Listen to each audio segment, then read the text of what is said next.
നമോ ഭഗവതേ വാസുദേവായ. ശ്രീകൃഷ്ണ പരമാത്മനേ നമഃ. അമ്മേ നാരായണ, ദേവി നാരായണ, ലക്ഷ്മി നാരായണ, ഭദ്രേ നാരായണ. അമ്മേ നാരായണ, ദേവി നാരായണ, ലക്ഷ്മി നാരായണ, ഭദ്രേ നാരായണ. അമ്മേ നാരായണ, ദേവി നാരായണ, ലക്ഷ്മി നാരായണ, ഭദ്രേ നാരായണ. അമ്മേ നാരായണ, ദേവി നാരായണ, ലക്ഷ്മി നാരായണ, ഭദ്രേ നാരായണ. ഓം സർവമംഗളമംഗല്യേ ശിവേ സർവാർത്ഥസാധികേ ശരണ്യേ ത്രയംബകേ ഗൗരി നാരായണീ നമോസ്തുതേ. ഓം സർവമംഗളമംഗല്യേ ശിവേ സർവാർത്ഥസാധികേ ശരണ്യേ ത്രയംബകേ ഗൗരി നാരായണീ നമോസ്തുതേ. സർവമംഗളമംഗല്യേ ശിവേ സർവാർത്ഥസാധികേ ശരണ്യേ ത്രയംബകേ ഗൗരി നാരായണീ നമോസ്തുതേ. അഞ്ജന ശ്രീധര ചാരുമൂർത്തി കൃഷ്ണ അഞ്ജലി കൂപ്പി വണങ്ങിടുന്നീ.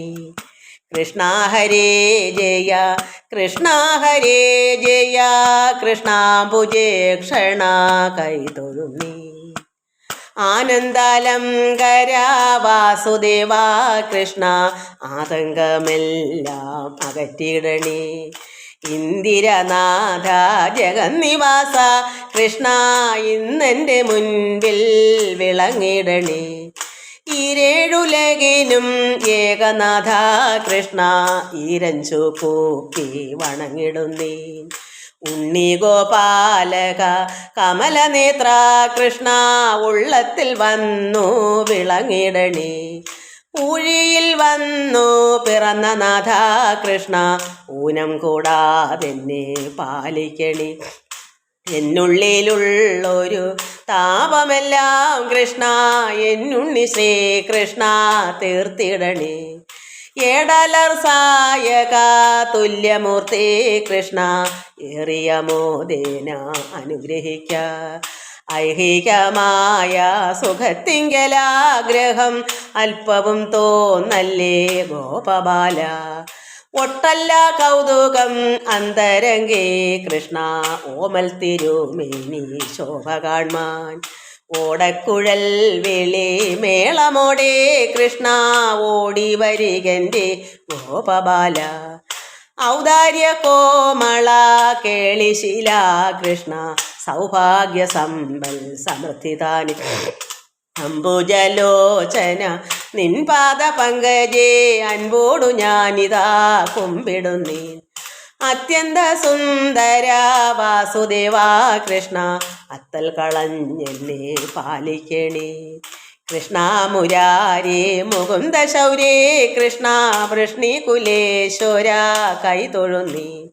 കൃഷ്ണ ഹരേ ജയ, കൃഷ്ണ ഹരേ ജയ, കൃഷ്ണാംബുജേ ക്ഷണ കൈതൊഴുന്നീ. കൃഷ്ണ ഹരേ ജയ, കൃഷ്ണ ഹരേ ജയ, കൃഷ്ണാംബുജേ ക്ഷണ കൈതൊഴുന്നീ. മക്കളെ, നമുക്ക് ഹരിനാമ കീർത്തനം കുറച്ച് ചെല്ലാം. ഓംകാരമായ പൊരുൾ മൂന്നായി പിരിഞ്ഞുടനെ ആകാരമായതിനു താൻ തന്നെ സാക്ഷി. അതു ബോധം വരുത്തുവതിനാളായി നിന്ന പരമാചാര്യരൂപ ഹരിനാരായണായ നമഃ. നാരായണായ നമ, നാരായണായ നമ, നാരായണായ നമ, ഹരിശങ്കരായ നമ. നാരായണ സകല സന്താപനാശന ജഗന്നാഥ വിഷ്ണു ഹരിനാരായണായ നമ. ഒന്നായ നിന്നെ ഇഹ രണ്ടെന്നു കണ്ട് അളവിലുണ്ടായൊരിണ്ടൽ ബദമിണ്ടാവതല്ല മമ. പണ്ടേ കണക്കെ വരുവാൻ നിൻ കൃപാ കലികളുണ്ടാകയെങ്കലിക നാരായണായ നമ. നാരായണായ നമ നാരായണായ നമ നാരായണായ നമ ഹരിശങ്കരായ നമ. നാരായണ സകല സന്താപനാശന ജഗന്നാഥ വിഷ്ണു ഹരിനാരായണായ നമ. ആനന്ദ ചിന്മയ ഹരേ ഗോപികാരമണ ഞാനെന്ന ഭാവം അത് തോന്നായിക വേണം. ഇഹ തോന്നുന്നതാകിലഖിലം ഞാനിതെന്ന വഴി തോന്നീണമേ വരദ നാരായണായ നമ. നാരായണായ നമ നാരായണായ നമ നാരായണായ നമ ഹരിശങ്കരായ നമ. നാരായണ സകല സന്താപനാശന ജഗന്നാഥ വിഷ്ണു ഹരിനാരായണായ നമ. അർക്കാനലാതി വെളിവൊക്കെ ഗ്രഹിക്കും ഒരു കണ്ണിനു കണ്ണ് മനമാകുന്ന കണ്ണ് അതിനു കണ്ണായിരുന്ന പൊരുൾ താനെന്നുറയ്ക്കും അളവാനന്ദമെന്തു ഹരി നാരായണായ നമ. നാരായണായ നമ നാരായണായ നമ നാരായണായ നമ ഹരിശങ്കരായ നമ. നാരായണ സകല സന്താപനാശന ജഗന്നാഥ വിഷ്ണു ഹരിനാരായണായ നമ. ഹരിനാമ കീർത്തനം ഇതുര ചെയ്വതിന്നു ഗുരു അരുളാല ദേവകളും അരുൾ ചെയ്യുക ഭൂസുരരും. നരനായി ജനിച്ചു ഭുവി മരണം ഭവിപ്പളവ് ഉര ചെയ്വതിന്നരുൾക നാരായണായ നമ. നാരായണായ നമ നാരായണായ നമ നാരായണായ നമ ഹരിശങ്കരായ നമ. നാരായണ സകല സന്താപനാശന ജഗന്നാഥ വിഷ്ണു ഹരിനാരായണായ നമ. ശ്രീമൂലമായ പ്രകൃതിങ്കൽ തുടങ്ങി ജനനാന്ത്യത്തോളം പരമഹാമായ തൻ്റെ ഗതി ജന്മങ്ങളും പല കഴിഞ്ഞാലുമില്ലവധി കർമ്മത്തിനും പരമ നാരായണായ നമ. നാരായണായ നമ നാരായണായ നമ നാരായണായ നമ ഹരിശങ്കരായ നമ. നാരായണ സകല സന്താപനാശന ജഗന്നാഥ വിഷ്ണു ഹരിനാരായണായ നമ. ഗർഭസ്ഥനായി ഭുവി ജനിച്ചും മരിച്ചും ഉദകപ്പോള പോലെ ജനനാന്ത്യേന നിത്യഗതി ത്വൽഭക്തിവർദ്ധനം ഉദിക്കേണം എൻ മനസ്സി നിത്യം തൊഴായി വരിക നാരായണായ നമ. നത്താരിൽ മാനിനി മണാളൻ പുരാണ പുരുഷൻ ഭക്തവത്സലൻ അനന്താതിഹീനനിധി ചിത്തത്തിലച്യുത കളിപ്പന്തലിട്ടു വിളയാടിയിടുകൻ മനസ്സി നാരായണായ നമ. പച്ചക്കിളിപ്പവിഴ പാൽവർണ്ണമൊത്ത നിറം ഇച്ഛിപ്പവർക്കു ഷടാധാരം കടന്നുപരി വിശ്വസ്ഥിതി പ്രളയ സൃഷ്ടിക്കു സത്വരജ സ്തമോദനാഥ ഹരി നാരായണായ നമ. തത്വത്തിനുള്ളിൽ ഉദയം ചെയ്തിടുന്ന പൊരുൾ എത്തിയിടുവാൻ ഗുരുപദാന്തേ ഭജിപ്പവന് മുക്തിക്കു തക്കൊരുപദേശം തരും ജനനമറ്റിയിടുമെന്നവനു നാരായണായ നമ. എൻ പാപമൊക്കെ അറിവാൻ ചിത്രഗുപ്തനുടെ സമ്പൂർണ്ണ ലിഖ്യത ഗിരം കേട്ടു ധർമ്മപതി എൻ പക്കലുള്ള ദുരിതം പാർത്തു കാണും അംഭോരുഭാഷ ഹരിനാരായണായ നമ. നക്ഷത്ര പങ്ക്തികളും ഇന്ദുപ്രകാശവും ഒളിക്കും ദിവാകരൻ ഉദിച്ചങ്ങുയർന്നളവ് പക്ഷീഗണം ഗരുഡനെ കണ്ടു കൈതൊഴുതു രക്ഷിക്കയെന്നടിമ നാരായണായ നമ. മൽപ്രാണനും പരനും ഒന്നെന്നുറപ്പവന് തൽപ്രാണദേഹവും അനിത്യം കളത്രധനം. സ്വപ്നാദിയിൽ ചിലതു കണ്ടങ്ങുണർന്നവനോടൊപ്പം ധരിക്കാ ഹരിനാരായണായ നമ.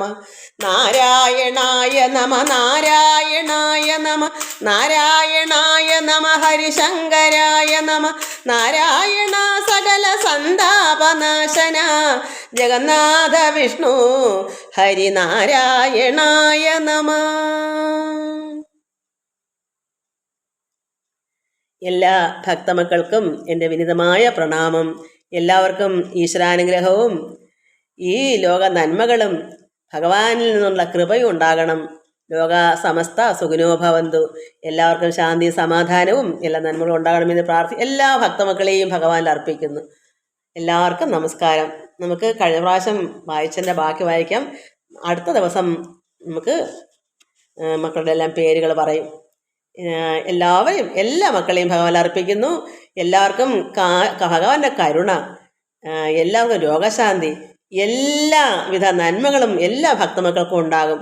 അത് ഭഗവാന്റെ അനുഗ്രഹം എല്ലാവർക്കും ഉണ്ടാകും. ഓം ലോക സമസ്ത സുഖിനോ ഭവന്തു. എല്ലാവർക്കും ഭഗവാന്റെ കൃപയും ആയുരാരോഗ്യവും രോഗശാന്തി എല്ലാം ഉണ്ടാകണമെന്ന് പ്രാർത്ഥിക്കുന്നു. നമ്മൾ രാസക്രീഡ വായിച്ചു. പരീക്ഷിത മഹാരാജാവിന് സംശയം, ഭഗവാൻ ഉത്തമ പുരുഷന്മാർ ചെയ്യുന്നതെല്ലാം അത് കണ്ട് മറ്റുള്ളവരും പഠിക്കുമല്ലോ. അതായത് ഈ അന്യ പരതാരാതി സംഗമം, അന്യ പുരുഷന്മാരുടെ ഭാര്യമാരാണല്ലോ ഗോപസ്ത്രീകൾ. അവർ ഭഗവാനോട് സംഗമം വന്നപ്പോൾ അത് തെറ്റല്ലേ? അത് ഭഗവാൻ ഉത്തമനല്ലേ? ഉത്തമന്മാർ ചെയ്യുന്നത് തെറ്റാവൂലല്ലോ. അത് യഥാർത്ഥ മാർഗമാണെന്ന് കരുതി എല്ലാവരും, ലോകം മൊത്തം എല്ലാവരും അങ്ങനെ ചെയ്തു പോകുമല്ലോ, പാപം വന്നു പോകുമല്ലോ. അതിൻ്റെ സംശയങ്ങൾ എനിക്ക് മാറ്റിത്തരണമേ മഹാമുനി. എന്താ അതങ്ങനെ ചെയ്യുന്നത്? അത് ഇതിൻ്റെ കാരണങ്ങൾ എനിക്ക് പറഞ്ഞു തരണമേ, അതിൻ്റെ സംശയം മാറ്റിത്തരണമെന്ന് പറഞ്ഞ് നമ്മൾ വായിച്ചുകൊണ്ടിരിക്കുന്നത്. അപ്പോൾ അതിനെപ്പറ്റിയാണ് പറഞ്ഞത്. ഭക്തിയോടെ പുണ്യകർമ്മങ്ങളെ ചെയ്താൽ മുക്തി വരുമെന്ന് ചൊല്ലുന്നത് ഓർക്കിലോ. ഭക്തിയും മുക്തിയും സിദ്ധിപ്പതിനല്ലോ. യുക്തമല്ലാതെ കർമ്മങ്ങൾ ചെയ്തിടിലും മുക്തിയാകും ഫലം സിദ്ധിക്കും എങ്കിലോ. അപ്പം നമ്മൾ യുക്തമല്ലാത്ത കർമ്മങ്ങളാണല്ലോ ചെയ്യുന്നത്. ഇപ്പം പറയുന്നത് സംഗമം ഇവിടെ യുക്തമല്ല, കാരണം വേദവിധിയൊക്കെ തെറ്റാണ്. പക്ഷേ ഇവിടെ യുക്തമല്ലാത്ത കർമ്മങ്ങൾ ചെയ്യലും മുക്തിയാകും ഫലം സിദ്ധിക്കുമെങ്കിൽ എന്ത് ചെയ്യണം? ഇങ്ങനെ ഈ സംഗമം കൊണ്ട് അവർക്ക് മുക്തി കിട്ടി, മോക്ഷത്തിൻ്റെ അവർ ബ്രഹ്മാനന്ദം അനുഭവിക്കുന്നു ഈ സ്ത്രീകൾ. അതാണ് ഇവിടെ പറഞ്ഞത്. വേദവിധിയൊക്കെ അങ്ങ് അവിടെ ഇരിക്കത്തേ ഉള്ളൂ. ഭഗവാനിൽ ഭക്തി ഉണ്ടെങ്കിൽ ഇവിടെ മുക്തി കിട്ടുമെങ്കിൽ, യുക്തമല്ലാതെ ഈ കർമ്മങ്ങൾ അങ്ങനത്തെ ആണെങ്കിലും അത് ചെയ്താൽ മോക്ഷത്തിലേക്ക് കടക്കാമെങ്കിൽ അത് നല്ലതല്ലേ? അതാണ് ഇവിടെ പറയുന്നത്. അപ്പം സാധാരണ രീതിയിലല്ലെന്ന് അപ്പോഴേ നമുക്ക് മനസ്സിലായിക്കോട്ടെ. ഈ ലോക ചിന്തയുള്ളവർക്ക് മുക്തി കിട്ടത്തില്ല. അപ്പോൾ ഈ ലോക ചിന്തയിലുള്ള ഒരു പുരുഷനോ ഒരു സ്ത്രീയോ ആയിട്ടല്ല ഇവിടെ ഭഗവാന്റെ സംഗമം. ഭഗവാന് സംഗമം ആരോടില്ല, ഭഗവാനോട് ഈ ഗോപസ്ത്രീകൾ സംഗമിക്കുന്നത് പരമാത്മാവിനെയാണ്. കാരണം ഈ ലോക ചിന്തകളെല്ലാം വിട്ടവർക്കേ മോക്ഷം കിട്ടും. അപ്പോൾ ഈ ലോകത്തുള്ളൊരു പുരുഷനെ ആയിട്ടല്ല അവർ ഇപ്പോൾ ഇതിൽ സംഗമിച്ചത്. അതിന് മുന്നേ അങ്ങനെ ആയപ്പോഴാണ് ഭഗവാൻ മറഞ്ഞു നിന്നത്. അപ്പോൾ നമ്മൾ ബുദ്ധിയുള്ളവർ മനസ്സിലാക്കും, മോക്ഷം കിട്ടുന്നത് യഥാർത്ഥത്തിൽ ഈ ലോക ചിന്തയിലുള്ള ഇന്ദ്രിയങ്ങളുടെ സർവ്വ ഭോഗങ്ങളും അടയ്ക്കവർക്ക് മാത്രമേ മുക്തി കിട്ടൂ.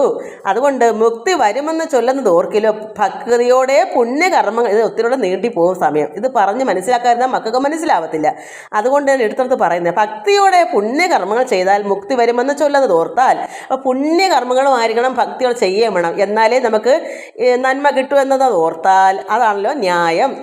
അങ്ങനെ വിചാരിച്ചാൽ ഇവിടെ ഭക്തിയും മുക്തിയും സിദ്ധിപ്പതിനല്ലോ യുക്തമല്ലാതെ കർമ്മങ്ങൾ ചെയ്തിടിലും മുക്തിയാകും ഫലം സിദ്ധിക്കുമെങ്കിലോ. അപ്പോൾ എല്ലാവർക്കും ഇഷ്ടമല്ലാത്ത ഒരു കർമ്മമാണല്ലോ. ഇപ്പം പുറമേ ഉള്ളവർ ചിന്തിക്കുമ്പോൾ ഇത് അന്യ പുരുഷന്മാരുടെ നാരികളുമായിട്ട് ഭഗവാൻ സംഗമിക്കുന്നത് തെറ്റല്ലേ? പക്ഷേ ഇവിടെ ഭക്തിയും മുക്തിയും സിദ്ധിക്കുന്നത് കൊണ്ട് ആ കർമ്മം പുണ്യമാണ്. അതാണ് യുക്തമല്ലാത്ത ഈ കർമ്മങ്ങൾ ചെയ്തിടിലും മുക്തിയാകും ഫലം സിദ്ധിക്കും എങ്കിലോ പൂർവ്വവിധി നിഷേധിച്ച കർമ്മങ്ങളാൽ. പഴയ കാലത്ത് വേദങ്ങളിലെല്ലാം ഈ നാരി സംഗമം വിധി നിഷേധിച്ച കർമ്മങ്ങളാണെങ്കിൽ നിർവ്വാണ സാധ്യമെന്നാൽ അത് ചെയ്തിടാം. ആ കർമ്മം വിധിപ്രകാരം തെറ്റാണെങ്കിലും നിർവ്വാണം സാധിക്കുമെങ്കിൽ മോക്ഷമൊക്കെ കിട്ടുന്നതാണെങ്കിൽ അത് ചെയ്തിടാം. അപ്പം അതിൽ മനസ്സിലാക്കണം, നമ്മളെല്ലാവരും ആത്മീയമായ രീതിയിലാണ് ഭഗവാനെ പ്രേമിക്കുന്നത്. അല്ലാതെ ഇന്ദ്രിയങ്ങളെല്ലാം ഈ ലോക ചിന്തയിലേക്കാണ് ഇന്ദ്രിയങ്ങൾ പോകുന്നത്. സാധാരണ ഒരു കാമുകൻ്റെയും കാമുകരുടെയും ലക്ഷണം അല്ല ഇവിടെ. അതെല്ലാം ഭോഗസുഖങ്ങൾ, ശരീരത്തിന് വേണ്ട സുഖങ്ങൾക്ക് പുറമേയുള്ള ഇന്ദ്രിയങ്ങളുടെ സുഖം അതല്ല ഇവിടെ ഈ സ്ത്രീകൾ ചെയ്തേക്കുന്നത്. ഈ സ്ത്രീയും ഭഗവാനായിട്ട് പരമാത്മാവാകുന്ന ഈശ്വരനെയാണ് അവർ പതിയായി വെച്ചേക്കുന്നത്. പരമാത്മാവിനെ പുരുഷനായി കണ്ട് നാഥനായി കണ്ടവർ അവർ രമിക്കുന്നു. അതാണ് പരബ്രഹ്മത്തെയാണ്. അപ്പോൾ ആ പരബ്രഹ്മമായി മാറുകയാണ് അവർ ചെയ്യുന്നത്, ഈശ്വരനായി മാറുകയാണ് അവർ ചെയ്യുന്നത്. അപ്പോൾ അതാണ് മോക്ഷം. അതുകൊണ്ട് ഇവിടെ കർമ്മത്തിനല്ല ഇവിടെ നോക്കുന്നത്. കർമ്മം എന്ന് പറഞ്ഞാൽ എന്താണ്? ഈ പുറമേയുള്ള കർമ്മങ്ങൾ ചെയ്യുകയാണോ അവർ ചെയ്തത്? അങ്ങനെയുള്ളവർക്ക് മോക്ഷം വരത്തില്ലല്ലോ. അവിടെ പൂർവ്വവിധി നിഷേധിച്ച കർമ്മങ്ങളാൽ നിർവ്വാണം സാധ്യം. എന്നാൽ എന്ത് ചെയ്യാം? ഈ സംഗമം ചെയ്യാം. എന്താ കാരണം? ഭഗവാനോട്ട് രമിച്ചപ്പോൾ അവർക്ക് മോക്ഷത്തിലേക്കാണ് പോയേക്കുന്നത്. യാഗകർമ്മത്തിൽ പശുവധം ചെയ്യുമെന്ന് ആഗമ പൂർവ്വവിധി ചൊന്ന് തള്ളി. അപ്പം അന്ന് പറഞ്ഞേക്കുന്നതെല്ലാം ഇന്ന് തെറ്റാണെന്ന് കണ്ടു. പണ്ടത്തെ ന്യായം എന്താണ്? പശുവിനെ യാഗം ചെയ്യുന്നതാണ് മോക്ഷം കിട്ടുന്നത്, അതിനു വേണ്ടി അവർ യാഗം ചെയ്തു. പക്ഷെ അതെല്ലാം ഇപ്പം തള്ളി മാറ്റി പാടെ നിലച്ചു. എന്താണ്? തപസ് കൊണ്ട്. ഇപ്പം തപസ്സാണ് പറഞ്ഞേക്കുന്നത്. അപ്പോൾ തള്ളിയിട്ട് കൽമഷനാശം, എന്ത് പാപവും നമ്മൾ ചെയ്ത് വെച്ച് പോയിട്ടുണ്ടെങ്കിൽ, കഴിഞ്ഞ ജന്മത്തെയോ ഈ ജന്മത്തെയോ ഒക്കെ ഉണ്ടെങ്കിൽ നമ്മൾ എന്ത് വേണം? തപസ് അനുഷ്ഠിക്കണം. തപസ എന്ന് നിർമ്മല ജ്ഞാനാഗ്നി കൊണ്ട് കർമ്മങ്ങളും നിർമ്മലമാകുന്ന ജ്ഞാനം, അറിവ്, ആ അറിവ് കൊണ്ട് അതൊരഗ്നിയാണ്. അതുകൊണ്ട് കർമ്മങ്ങളും ഉന്മൂലനാശം ഭവിച്ചു. അപ്പം ജ്ഞാനാഗ്നി കൊണ്ടാണ്. എന്താ ജ്ഞാനാഗ്നി?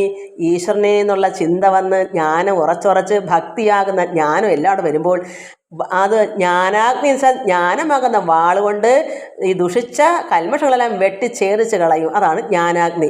അതിന് അഗ്നി എന്നൊക്കെ പറയുന്നത് എന്താ? അത്ര കഠിനമായ ജ്ഞാനം നമ്മുടെ ഉള്ളിൽ അറിവ് വരുമ്പോഴാണ് ഇതൊക്കെ ഒഴുകി അങ്ങ് പോകും. കൽമഷങ്ങൾ, നാശങ്ങൾ, ഈ എന്താ പറയുക, ദോഷങ്ങൾ. അത് ഉന്മൂലനാശം ഭവിച്ചു. പരബ്രഹ്മചിന്മയം ചേരുമെന്നുള്ള പരശ്രുതിയ സർവ്വടത്തും പരന്നു. ഈ തപസ്സാണ് നല്ലത്, യാഗമൊന്നും വേണ്ട, പുണ്യകർമ്മങ്ങളൊന്നും വേണ്ട, ആരാധനയും തപസ്സും ഒക്കെയാണ് നല്ലത്. ഭഗവാൻ ഭക്തി വർദ്ധിക്കുമ്പോൾ സർവ്വമോക്ഷവും കിട്ടും. പിന്നെ എന്തിനാ ഒരുപാട് കാശ് ചിലവാക്കി യാഗങ്ങളൊക്കെ കഴിക്കുന്നത്? എവിടോ പണ്ടൊക്കെ എന്തോ ആരൊക്കെ പഠിച്ചു വെച്ചു യാഗങ്ങളൊക്കെ ചെയ്തേ മോക്ഷം കിട്ടുള്ളൂ. പക്ഷേ ഇപ്പം അതുകൊണ്ട് ജ്ഞാനികൾ ഇവിടെ വന്ന് നല്ല നല്ല സന്യാസിമാർ വന്നപ്പോൾ അതെല്ലാം മാറ്റി ഭഗവാൻ ഭക്തി കൊണ്ട്, തപസ് കൊണ്ട്, ആരാധന കൊണ്ട് പരമാത്മ ചേരാം എന്ന് കണ്ടു. അതുകൊണ്ട് പിന്നെ ഇങ്ങനെ ഉന്മൂലനാശം ഭാവിച്ചു പരബ്രഹ്മചിന്മയം ചേരുമെന്നുള്ള പരശ്രുതി ലോകം മൊത്തം അങ്ങ് ആ ശ്രുതി അങ്ങ് പരന്ന്. അപ്പോൾ എല്ലാവർക്കും അറിയാമേ ഇപ്പം പ്രാർത്ഥനയാണ് ഔഷധം, ഭഗവത് പാരായണങ്ങളും ഭഗവത് കീർത്തനങ്ങളും ഭക്തിയും എല്ലാമാണ്. അല്ലാതെ മറ്റൊന്നുകൊണ്ടും മോക്ഷം കിട്ടത്തില്ല. ശ്രുതി, ആ ഒരു സംസാരം, എന്ത് സംസാരം? നമ്മുടെ ഈ പറഞ്ഞ കാര്യങ്ങൾ സർവ്വ കുഞ്ഞുങ്ങൾക്കും ഇപ്പം അറിയാം. അയ്യോ, ഈശ്വരാരാധനയാണ് നല്ലത്, ധ്യാനമാണ് നല്ലത് എന്ന്. മാതാപിതാക്കളെ ശുശ്രൂഷ ചെയ്യുന്ന വേദവിധി ചൊന്നതൊക്കെ നിഷേധിച്ച് ഇപ്പം അതും പണ്ട് ചിലപ്പോൾ ഇങ്ങനെ എനിക്കത് അറിയത്തില്ല, മാതാപിതാക്കളെ ശുശ്രൂഷ ചെയ്യണമെന്നൊക്കെ ആണല്ലോ നിയമം. അത് ഇപ്പം ആരാ അത് ചെയ്യുന്നത്? അതും നിഷേധിച്ചില്ലേ? ഏത് മാതാപിതാക്കളെ ഇപ്പം മരുമക്കളോ മക്കളൊക്കെ നന്മ ചെയ്യുന്നത്? അവരെ ശുശ്രൂഷിക്കുന്ന ആരാണ്? അപ്പോൾ ഇതൊക്കെ പറഞ്ഞ് വച്ചിട്ടുണ്ടെന്നല്ല, ചെയ്യുന്നുണ്ടോ ആരെങ്കിലും? എവിടെങ്കിലും ചിലപ്പം കാണും. അതിപ്പം പ്രാർത്ഥനയും തപസ്സൊക്കെ എവിടെയെങ്കിലുമൊക്കെ ഉണ്ടല്ലോ, അതുപോലെ തന്നെയാണ്. അപ്പോൾ മാതാപിതാക്കളെ ശുശ്രൂഷ ചെയ്യുന്ന വേദവിധി ചൊന്നതൊക്കെ അങ്ങ് നിഷേധിച്ച്, ഇപ്പം അമ്മയെന്ന് പറയുമ്പം റോഡോ കടത്തിണ്ടിയോ വല്ല അനാഥാലയമൊക്കെ ആയിപ്പോയി. അപ്പോൾ അതൊക്കെ നിഷേധിച്ച് അപ്പോൾ അത് കൊള്ളാമോ? അപ്പോൾ എല്ലാം തരികടയായി. പണ്ടത്തെ കാര്യങ്ങളെല്ലാം ഇപ്പോൾ ഓപ്പോസിറ്റായി കഴിഞ്ഞു. സത്യധർമ്മത്തെയും ഭക്തിയും മുക്തിയും സിദ്ധിക്കുമെന്ന് പ്രഹ്ലാദരാമാദികൾ മറ്റും പല ദേവമാനുഷ രാക്ഷസ ഉറ്റഭക്തിയ പൂർവപക്ഷം നിഷേധിച്ച് പണ്ടേ ഉള്ള ഈ കാര്യങ്ങളെല്ലാം അപ്പം നിഷേധിച്ചിട്ട് സത്യം അപരശ്രുതി പ്രമാണമത് എത്രയോ ഉത്തമം എന്ന വേദോക്തയെ ഇപ്പം എല്ലാം അപരശ്രുതിയായി. അന്നത്തെ ശ്രുതികളെല്ലാം മാറ്റി ഓപ്പോസിറ്റായി അപരശ്രുതിയായി. അതിപ്പോൾ പ്രമാണമായി. ഇപ്പം എല്ലാവർക്കും എന്താണ്? ഈശ്വരാരാധന, പിന്നെ ഭഗവാനെ വാഴ്ത്തുക, പുകഴ്ത്തുക, പൂജ, ധ്യാനം, അതായത് ജപം, ഭഗവത് കീർത്തനങ്ങൾ ചൊല്ലുക, ഭാഗവത പാരായണങ്ങൾ, ഇതൊക്കെ തന്നെയാണെന്ന് അത് തന്നെയാണ് അപ്പോൾ നമ്മൾ അനുഭവിച്ചറിയുന്നത്. സപ്താഹങ്ങളൊക്കെ നടത്തുമ്പോൾ ഭഗവാനെ ഇതൊക്കെയാണ് ആവശ്യങ്ങളെന്ന് മനസ്സിലാക്കി പണ്ട് എഴുതി വെച്ചതൊക്കെ തള്ളിക്കളഞ്ഞു. അതൊന്നും വേണ്ട, അതിലൊന്നും അർത്ഥമില്ല എന്ന് മനസ്സിലായി. അതിനേക്കാൾ എളുപ്പവും കാശ് ചിലവ് കുറവും എല്ലാം കൊണ്ടും നാക്കുണ്ടോ, നല്ല മനസ്സുണ്ടോ, ഹൃദയശുദ്ധി ഉണ്ടോ, മോക്ഷം പ്രാപിക്കാം. ഭക്തി മാത്രം മതി. അങ്ങനെ അതുകൊണ്ട് ഇതെല്ലാം തള്ളി മാറ്റി സത്യം അപരശ്രുതി പ്രമാണമത് എത്രയും ഉത്തമമെന്ന വേദോക്തിയെ. അപ്പം ഇതൊക്കെ അപരശ്രുതി, ഇത് അന്നത്തെ കാര്യങ്ങളെല്ലാം ഓപ്പോസിറ്റാക്കി വന്നിട്ട് അതൊക്കെയാണ് എത്ര ഉത്തമമെന്ന വേദോക്തിയെ ചിത്തത്തിൽ നന്നായി ഉറച്ചു. അത് എല്ലാം നമ്മുടെ മനസ്സിലിപ്പോൾ ഉറച്ചു, എൻ്റെ മനസ്സിൽ ഉറച്ചു. ഇങ്ങനെ ഉറച്ചിട്ട് ജഗത്തെങ്കിൽ അത്തൽ കളഞ്ഞവർ മുക്തി സാധിച്ചു. ഇപ്പം ജഗത്തിൽ എല്ലാവരും എന്ത് വന്നു, എല്ലാവരും അതിലേ പറയുന്ന മക്കളെ നിങ്ങളെല്ലാം പ്രാർത്ഥിക്കുക എന്ന് പറയാൻ എന്താ, നന്നായി ഭഗവാനെ ആരാധിക്കുക. അപ്പോഴെന്തുവരെ ചിത്തത്തിൽ നന്നായി ഉറച്ച് ജഗത്തിങ്കൽ ഈ ലോകത്തിങ്കൽ അത്തൽ കളഞ്ഞ് നമ്മുടെ വിഷമങ്ങൾ എല്ലാം പോകും. ഭഗവാനെ ആരാധിച്ചാൽ മനസ്സ് നല്ല ഹൃദയശുദ്ധിയോടുകൂടി വേണം. എല്ലാം സജ്ജന സംഗമം ഒക്കെയാണ് ഇതിന് വേണ്ടുന്നത്. അങ്ങനെ നമ്മുടെ വിഷമങ്ങളെല്ലാം കളഞ്ഞിട്ട് എന്ത് വന്നു, മുക്തിയും സാധിച്ചു. എന്നിട്ട് എന്ത് വന്നു, സർവ്വകർമ്മങ്ങളും ഉപേക്ഷിക്കണം. നമ്മുടെ മനസ്സിൽ നിന്ന് ഈ ലോകചിന്തകളുടെ കർമ്മങ്ങളെല്ലാം ചെയ്യണം, കർമ്മങ്ങൾ ചെയ്തേ പറ്റൂ. പക്ഷെ നമ്മുടെ ഉള്ളിൽ ഞാൻ ചെയ്യുന്നു എന്ന് വേണ്ട.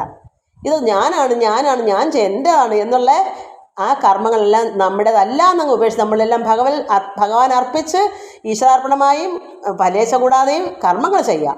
അപ്പോൾ ഇതെല്ലാം മനസ്സിൽ നിന്ന് അങ്ങ് കളഞ്ഞ് സർവ്വകർമ്മങ്ങൾ ഉപേക്ഷിച്ച് സന്യസിച്ച് എന്ത് ചെയ്യുന്നു, സന്യസിച്ചിട്ട് ഉറുവിയിൽ വാഴുന്ന സജ്ജനം ഇപ്പോഴും നല്ല നല്ല സന്യാസിമാരായ സജ്ജനങ്ങൾ ഇപ്പോഴും എങ്ങനെ വാഴുന്നു, സർവ്വകർമ്മങ്ങളും ഉപേക്ഷിച്ചു.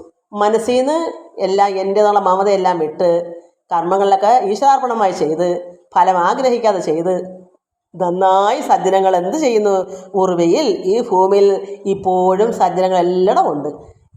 അവരൊക്കെ നോക്കുമ്പോൾ എന്താ, ഭാഗവത പാരായണങ്ങളും ആരാധനകളും അങ്ങനെയൊക്കെ തന്നെ അതിൽ സജ്ജനങ്ങൾ മുഴുകി ലയിച്ച് പരമാനന്ദ ലയിച്ച് തത്വം അറിഞ്ഞ് അവർ കഴിയുന്നു.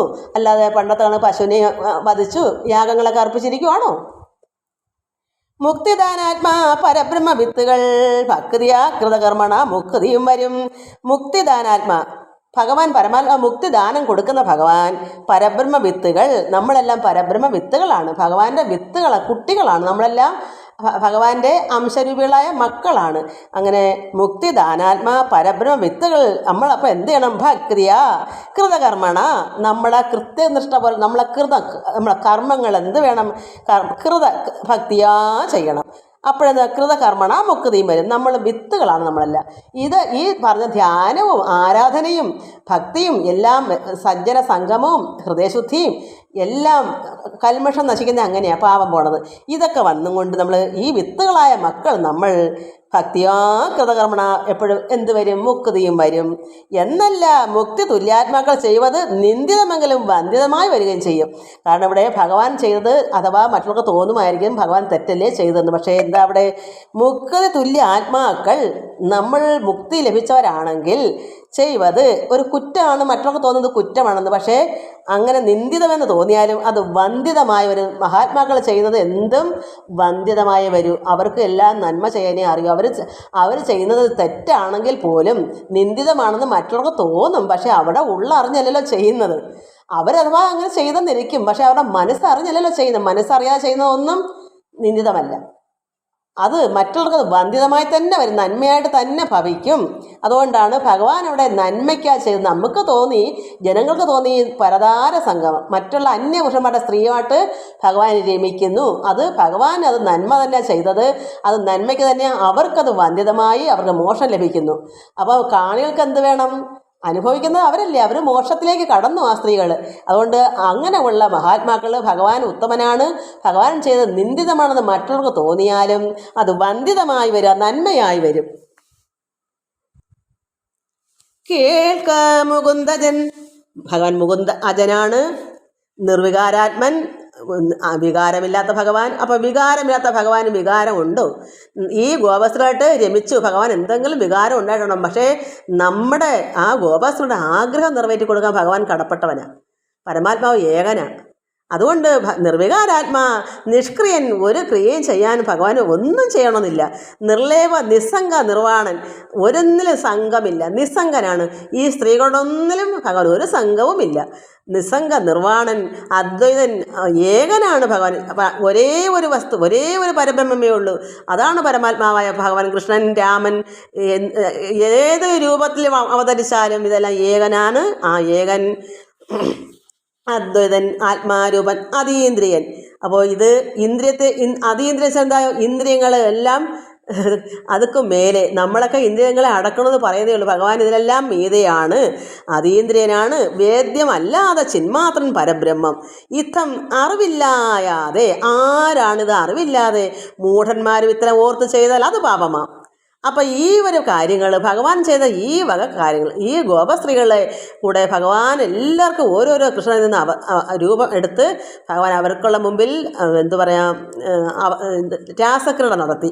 പക്ഷേ ഇത് ഈ വേദ്യമല്ലാതെയും സംഘമില്ലാതെയും ഒന്നും ഒരു കർമ്മവും ചെയ്യേണ്ടാത്തതായ ഭഗവാൻ അജനാണ്, മുകുന്ദൻ അജനാണ്, നിർവികാരാത്മന, ഒരു വികാരമില്ലാത്ത ഭഗവാൻ അതീന്ദ്രിയനാണ്, ഇന്ദ്രിയങ്ങളെല്ലാം മേലെയാണ്. അങ്ങനെയുള്ള നമ്മളൊക്കെ ഇന്ദ്രിയങ്ങൾ അടക്കുന്നത് ഭഗവാൻ അതൊക്കെ മേലെയാണ്. വേദ്യമല്ലാതെ ചിന്മാത്രൻ പരബ്രഹ്മം ഇത്തം അറിവില്ല. ഇതെല്ലാം ഇങ്ങനെയുള്ള പരമാത്മാവാണ്. ഈ കൃഷ്ണൻ അറിവില്ലാത്തവരാരാ? മൂഢന്മാരാണ്. ഭഗവാൻ എന്നുള്ളത് ഏകമാണ്, അതായത് അദ്വൈതം.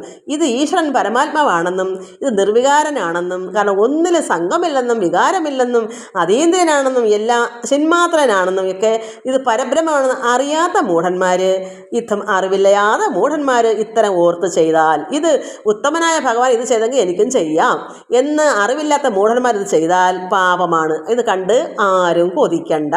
ഭഗവാൻ ഇത് ചെയ്തെങ്കിൽ അത് ഭഗവാനാണ് ചെയ്തേക്കുന്നത്, പരമാത്മാവാണ്, അത് ഏകനാണ്. അതിനെ ഒന്നും കൂടെ മാറ്റി വയ്ക്കാൻ, അതിന് വേറെ പകരത്തിൽ എടുക്കാൻ ഇല്ല. ആ പരമാത്മാവ് ഏകനാണ്, ഒന്നേ ഉള്ളൂ. അതിന് നമ്മൾ തുള്ളിയിട്ട് കാര്യമുണ്ടോ ഈ അറിവില്ലാത്ത മൂഢന്മാർ? അതുകൊണ്ട് ഇത് കണ്ടിട്ടും കേട്ടിട്ടും ഞാനും അങ്ങനെയാവാം, ഭഗവാന് രണ്ടുണ്ടെങ്കിൽ എനിക്ക് 10 ഇരിക്കട്ടെ, ഇത് ചെയ്താൽ പാപമാണ്. മാരാരി എന്നാൽ ഇതും കൂടെ ചെയ്യണം. അങ്ങനെ ചെയ്യാമെന്നുണ്ടെങ്കിൽ ഈ പറയുന്നത് ചെയ്യണം. കാരണം ഭഗവാന്മാർ ത്രിമൂർത്തികൾ എന്തെല്ലാം ചെയ്തതൊക്കെ നമുക്ക് പാലിക്കാൻ പറ്റുമോ അതാ പറയാൻ പോകുന്നത്. മാരാരി പണ്ട് വിഷപാനവും ചെയ്ത് നമ്മൾ കൊണ്ടുവെക്കുമോ? പിന്നെ പാലാഴി കടഞ്ഞ് കാളിയൻ വിഷം തുപ്പിയത് മൊത്തം കൈകൊണ്ട് വാങ്ങിച്ച് ഭഗവാൻ പരമശൻ അത് കുടിച്ചു. തടഞ്ഞു നിർത്തി ദേവി കഴുത്തെ പിടിച്ചു. മുമ്പോട്ട് എടുത്ത ലോകം നശിക്കുന്ന ഭഗവാൻ മഹാവിഷ്ണു വായും പൊത്തി. എന്നാൽ അത് കണ്ട് ചെയ്യാത്ത എന്താ? ജനങ്ങൾക്ക് അത് പറയണ്ട, അത് ഇച്ചിരി പാടാ. ആരോടങ്ങ് രമിക്കാൻ കിട്ടുമോ പെണ്ണുങ്ങളെ? എന്നാൽ അതങ്ങ് ഇരിക്കട്ടെ. ഭഗവാൻ ചെയ്തതോ എന്നാൽ എനിക്കും ഇരിക്കട്ടെ 4 ഇത് പറയാൻ മാത്രമേ. പക്ഷെ കൊള്ളായിരുന്നു. ഭഗവാൻ പരമേശ്വരൻ മാരാരി പണ്ട് വിഷപാനവും ചെയ്ത് വാരിയിൽ മന്ദരം നിർത്തി നാരായണൻ. എന്താ ചെയ്യാൻ പറ്റാത്തത്? വെള്ളത്തിൽ സമുദ്രത്തിൽ മന്ദരം എന്തിനാ നിർത്തിയത്? മന്ദരപർവ്വതത്തെ എങ്ങനെ നിർത്തി ഭഗവാൻ? നാരൻ ആമയായി, ആമയുടെ തോട് മുതുവശത്ത് ഭഗവാൻ ഈ മന്ദരം താണു പോയാൽ എങ്ങനെയാ അമൃതം എടുക്കണ്ടേ? കടഞ്ഞുകൊണ്ടിരിക്കുന്ന മത്തല്ലേ മന്ദരപർവ്വതം. അത് താഴേക്ക് സമുദ്രത്തിലേക്ക് താഴേക്ക് ആണ്ട് പോയപ്പോൾ ഭഗവാൻ പെട്ടെന്ന് തന്നെ അവിടെ ആമയായി അവതരിച്ചു. ആ ആമയുടെ മുഖത്തിൽ ലംബമായി ആ മന്ദരം താഴാതെ ഭഗവാൻ നിർത്തി. ഇതൊന്നും ഈ പുരുഷന്മാർക്ക് കേൾക്കണ്ടേ? ഇന്ന് ഞാനത് തെറ്റുപറയല്ല, ആരെയും ആക്ഷേപിക്കുമല്ല. ഇത് ചില മനുഷ്യരിങ്ങനെ പറയുന്നുണ്ട്, ഞാൻ കേട്ടിട്ടുണ്ട്, പണ്ടുകൊണ്ടേ കേൾക്കുന്നുണ്ട്. എന്നുവെച്ചാൽ അവർക്കത് വേണ്ടിയിട്ടല്ല പറച്ചിലിങ്ങനെ നടക്കുന്നു, അറിവില്ലായ്മ പറയുന്നു. ഭഗവാൻ അത്രയും ഭാര്യമാരുണ്ടായിരുന്നല്ലോ, എന്നാൽ പിന്നെ ഈ മനുഷ്യർ ചെയ്തെന്താ കുറ്റം എന്ന് ഇപ്പോഴെങ്കില്ല കുറേ നാളിന് മുമ്പേ ഇങ്ങനെ കേട്ടിട്ടുണ്ട്. അപ്പോൾ അത് ഇപ്പോഴും അങ്ങനെ കാണും മനുഷ്യർ. ഞാനിപ്പോൾ എങ്ങും പോകാത്തതൊന്നും അറിയുന്നില്ല. ഇതൊക്കെ ഒരു സമയത്ത് നമ്മളൊക്കെ ചുറ്റി അമ്പലത്തിലൊക്കെ പോവുകയും നമ്മൾ അപ്പോൾ അമ്പലത്തിൽ വായനയൊക്കെ ഉള്ള സമയത്ത് നമ്മൾ ആരെങ്കിലുമൊക്കെ ഇതിനെ പറഞ്ഞ് കേട്ടിട്ടുണ്ട്. അപ്പോൾ അന്നൊന്നും ഇതെനിക്ക് അത്രയ്ക്ക് അറിയില്ല, ഞാനിത് ഭാഗത്തെ പറ്റി ഒന്നും അറിഞ്ഞിട്ടല്ല, ആ വാക്ക് ഞാൻ കേട്ടിട്ടുണ്ട്. അപ്പം ഞാനും ചിന്തിച്ചിട്ടുണ്ട്, അയ്യോ ഭഗവാന് 16 ഭാര്യമാരുണ്ടായിരുന്നോ, ഇത് ഞാനും അയ്യോ അങ്ങനെയാണെന്നൊക്കെ ചിന്തിച്ചിട്ടുണ്ട്. അപ്പോൾ അവർ പറഞ്ഞത് എന്താ കുറ്റം? പക്ഷേ ഇത് യഥാർത്ഥം മനസ്സിലാക്കാതുകൊണ്ടാണ്. അങ്ങനെ ഉള്ളവർക്ക് ഇതും ചെയ്യണം. ഭഗവാന്റെ വിഷം ഭഗവാൻ പരമേശ്വരൻ കുടിച്ചെങ്കിൽ അതും ഈ പുരുഷന്മാർ ഇങ്ങനെ അങ്ങോട്ട് കുടിക്കണം. അപ്പോഴറിയാം. അങ്ങനെ കുടിക്കാമെങ്കിൽ അവരും 16 സ്ത്രീകളായിട്ട് രമിക്കട്ടെ. പിന്നെ വാരിയിൽ മന്ദരം നിർത്തി നാരായണൻ, ഭഗവാൻ മഹാവിഷ്ണു നാരായണൻ മന്ദരപർവ്വത്തെ ലംബമായി നിർത്തി. എന്താ കാരണം? താണു പോവാതിരിക്കാൻ. അപ്പം ഈശ്വരന്മാർ ചെയ്വതെല്ലാം ഗുണങ്ങളാം, ആശ്ചര്യമില്ല അവർക്ക് ഏത് ഗുണദോഷം. അവർക്ക് ഗുണവും ദോഷമുള്ള പ്രത്യേകതയില്ല, ഒരാശ്ചര്യം അതിന് വേണ്ടത്. ആരുടെ വിഷമം മാറ്റുക? പരീക്ഷിത് മഹാരാജാവ് ചോദിച്ചു, ഇതെന്താ ഇങ്ങനെ? അതിൻ്റെ സംശയം മാറ്റി തരൂ മഹാമുനി. മഹാമുനി നന്നായി പറയുന്നുണ്ട്. അങ്ങനെ പറഞ്ഞെടുത്ത് ഇതൊന്നും ഒരു ആശ്ചര്യമല്ല. ഭഗവാൻ പരമാത്മ ഈ ഈശ്വരന്മാർ ഈ ത്രിമൂർത്തികൾ ചെയ്വതെല്ലാം ദോഷമായാലും ഒന്നും ഗുണമായാലും എന്താ അവർക്ക് ഇതൊന്നും ആശ്ചര്യമല്ല. അവർ ഗുണങ്ങളും ചെയ്യും ദോഷങ്ങളും ചെയ്യും. കാരണം വിഷവും കുടിക്കും, മന്ത്രപുറത്തെ നേരെ നിർത്തും, അങ്ങനെ ലോകത്ത് പലതും ചെയ്യും. ആശ്ചര്യമല്ല ഇതൊന്നും. അത് ഈ ഗുണദോഷങ്ങളൊന്നും ആർക്കും ഇത് ആശ്ചര്യപ്പെടേണ്ട. പാർക്കിലോ ഗോപികൾ ഗോപാലരൊക്കെയും ഓർക്ക. എന്താ നീ അത് ഓർക്കൂ പരീക്ഷത്തെ. പാർക്കിലോ ഗോപികൾ. അപ്പം ഇത്രയെല്ലാം മന്ത്രപുറത്തെ നേരെ നിർത്തി, പിന്നെ വിഷപാനം ഭഗവാൻ പാനം ചെയ്തു. ഇതൊക്കെ ഓർത്താൽ പാർക്കിലോ ഗോപികൾ ഗോപാലരൊക്കെയും ഓർക്ക. നീ ഈ ഗോപികളും അവളുടെ ഗോപാലന്മാരും ഈ പശുക്കളെ മേയ്ക്കുന്ന ഗോപസ്ത്രീകളും ഗോപകുമാരന്മാരും എല്ലാം ഓർക്കിൽ. നീ നാരായണൻ താനതല്ലയോ, ഇതെല്ലാം ഭഗവാൻ തന്നെയല്ലയോ. അവിടുത്തെ ഗോപസ്ത്രീകളും ഗോപന്മാരെല്ലാം ഭഗവാൻ അല്ലാതെ മറ്റാരുമില്ല. ഇതങ്ങോട്ട് മനസ്സിലാക്കണം. ഇത് കടന്ന് ചിന്തിച്ച് മനസ്സിലാക്കാൻ ആത്മജ്ഞാനം അറിയുന്നവർക്കേ പറ്റൂ. സാധാരണ ഈ വന്ന മൂഢന്മാർക്ക് ഇവിടങ്ങളിലുള്ള അവർക്കൊന്നും ഇത് പിടികിട്ടത്തില്ല. അപ്പോൾ നമ്മളിലെല്ലാം പരമാത്മാവ് തന്നെയാണ് വസിക്കുക. അപ്പോൾ ഇത് ഓർക്കിൽ ഗോപികൾ, അത് പ്രത്യേകിച്ച് ഇവരെല്ലാം ദേവലോകത്ത് നിന്ന് വന്നവരും കൂടാ. ഈ ഗോപന്മാരും ഗോപികളെല്ലാം ഭഗവാനെ സഹായിക്കാൻ വേണ്ടി ഭഗവാൻ അവതരിക്കുമ്പോൾ ഭഗവാന്റെ സഹായികളായിട്ട് നേരത്തെ തന്നെ ഇവിടെ അവരെല്ലാം പിറവി കൊണ്ടതാ യദുകുലത്തിൽ. അപ്പം ഓർക്കിൽ അതാ ഇതെല്ലാം ഓർത്താൽ പാർക്കിലോ ഗോപികൾ ഗോപാലരൊക്കെയും ഓർക്ക. നീ പരീക്ഷത്തെ നീ ചിന്തിക്കൂ, മനസ്സിലാക്കൂ. ഇതെല്ലാം ഭഗവാൻ നാരായണൻ താനതല്ലയോ, ഇതെല്ലാം ഭഗവാനല്ലയോ. തന്നുടെ മായാമയം ജഗത്തൊക്കെയും തന്നംശമെന്നേ വേറല്ല അവ ഒന്നും. അപ്പം തന്നുടെ മായാമയം, ഭഗവാന്റെ മായാമയമാണിതൊക്കെയും. ഈ ജഗത്തൊക്കെയും തന്നംശമെന്ന്, ഇതെല്ലാം ഭഗവാന്റെ അംശങ്ങളാണ്, വേറല്ല അവ ഒന്നും വേറെയായില്ല. ഇതെല്ലാം ഭഗവാൻ തന്നെയാണ്, ഇതിൽ ഒന്നും വേറായില്ല. സർവ്വതും ഏത് ജീവപ്രാണികളും മൊത്തവും ഭഗവാൻ തന്നെയാണ്. അതുകൊണ്ട് ഭഗവാന്റെ മായാമയം ജഗത്തൊക്കെയും തന്നംശം, ഭഗവാന്റെ അംശം എന്നേ അല്ലാതെ വേറല്ല. ഇതൊന്നും വേറെ അല്ല, ഇതെല്ലാം ഭഗവാന്റെ അംശങ്ങളാണ്. സംഗിപ്പതിന് വേറൊന്നില്ല മന്നവ. ഇത് സംഗിപ്പതിന് വേറൊന്നുമില്ല മന്നവ. ഇതിന് വിഷമിച്ചിട്ടൊരു കാര്യമില്ല. ഇത് സത്യമായ കാര്യം. ഇത് തന്നെയാണ്, ഭഗവാൻ തന്നെയാണ്. ഭഗവാന്റെ അംശങ്ങൾ ഇതെല്ലാം വേറായി ഒന്നും തന്നെ ഇല്ല. അത് നീ എന്തിനു വിഷമിക്കുന്നത്? അതുകൊണ്ട് സംഗിപ്പതിന് വേറൊന്നില്ല മന്നവ. ഇത് ഈ സംഗമം വന്നതിന് ഭഗവാന്റെ കൂടെ ഭഗവാൻ ജപിച്ചു. പരമാത്മാവ് തന്നെയാണ് എല്ലാം.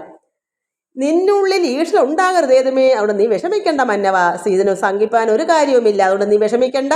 നിന്നുള്ളിൽ ഈശ്വര ഉണ്ടാകരുത്. നിന്റെ മനസ്സിൽ വിഷമിക്കാതിരിക്കൂ. നിനക്ക് ഞാൻ ഇത് പറഞ്ഞതാണ് സത്യം. അതുകൊണ്ട് നീ അത് നമ്മൾ ഓരോരുത്തരും ചിന്തിക്കണം. ഇതാണ് ഇതിന് ശരി. നമ്മൾ ആരും അതോർത്ത് വിഷമിക്കേണ്ട. ഭഗവാൻ അങ്ങനെ ചെയ്തു എന്നുള്ള സംശയമുള്ളവരുടെ ഉള്ളിൽ നിന്നെല്ലാം അത് പോകട്ടെ. ഏവം ശരൽക്കാലം എത്രയും മാധവൻ ദേവദേവൻ ഗോപിമാരെ രമിപ്പിച്ചു. ഭക്തപ്രിയൻ കരുണാവശനാകയാൽ ഭക്തിയുള്ളവർക്ക് ഏത് ചെയ്തും ദയാപരൻ ഭക്തിയും മുക്തിയും നൽകും അസംശയം. അപ്പോൾ ഭഗവാൻ ഇതെല്ലാം ചെയ്തെങ്കിൽ നീ വിഷമിക്കണ്ട. ഇതെല്ലാം ഭഗവാന്റെ അംശങ്ങളാണ്. ഏവം ശരൽക്കാലം അത്രയും ശരൽക്കാലത്ത് അത്രയും ഭഗവാൻ എന്ത് ചെയ്തു?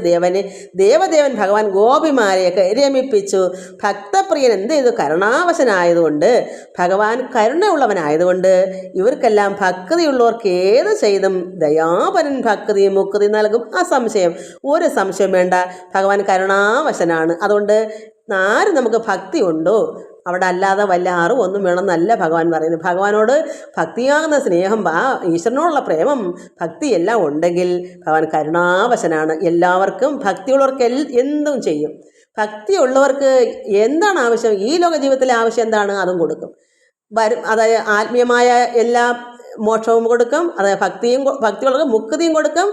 എന്താ ഈ ലോകത്തിലെ സർവ്വ കാര്യങ്ങളും നിറവേറി കൊടുക്കും. ഒന്നിനും വിഘ്നം ഉണ്ടാകത്തില്ല. അതുകൊണ്ട് ഭക്തപ്രിയൻ കരുണാവശനാകയാൽ ഭക്തിയുള്ളവർക്ക് ഏത് ചെയ്തും എന്തും ചെയ്തും ദയാപരൻ ഭക്തിയും കൊടുക്കും മുക്തിയും കൊടുക്കും നൽകും അസംശയം. ഒരു സംശയം വേണ്ട. എന്നിട്ട് ഭാര്യമാർ വല്ലഭന്മാരോട് ഒരുമിച്ച് ശാരയെ വസിച്ചതുപോലെ തോന്നി സദാ. ഭാര്യമാർ ഭർത്താക്കന്മാരുടെ ഒരുമിച്ച് രമിക്കുന്നത് എങ്ങനെ, ശാരയെ അടുത്തെങ്ങനെ വസിച്ചതുപോലെ തോന്നി. ഈ ഭാര്യമാരെന്ന് പറഞ്ഞാൽ ഇപ്പോൾ ഭഗവാനും ഈ ഗോപികളും ഒന്നിച്ച് അവിടെ ക്രീഡ ചെയ്ത് നീന്തിയും തുടിച്ചും കളിച്ചും ഒക്കെ നടന്നില്ലേ.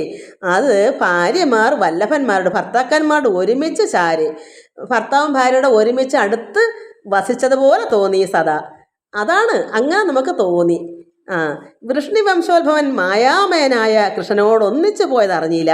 ഈ വൃഷ്ണി വംശത്തിൽ ജനിച്ച ഉത്ഭവിച്ച ഭഗവാൻ മായാമയനായ കൃഷ്ണനോട് ഒന്നിച്ചു പോയത് അറിഞ്ഞില്ല.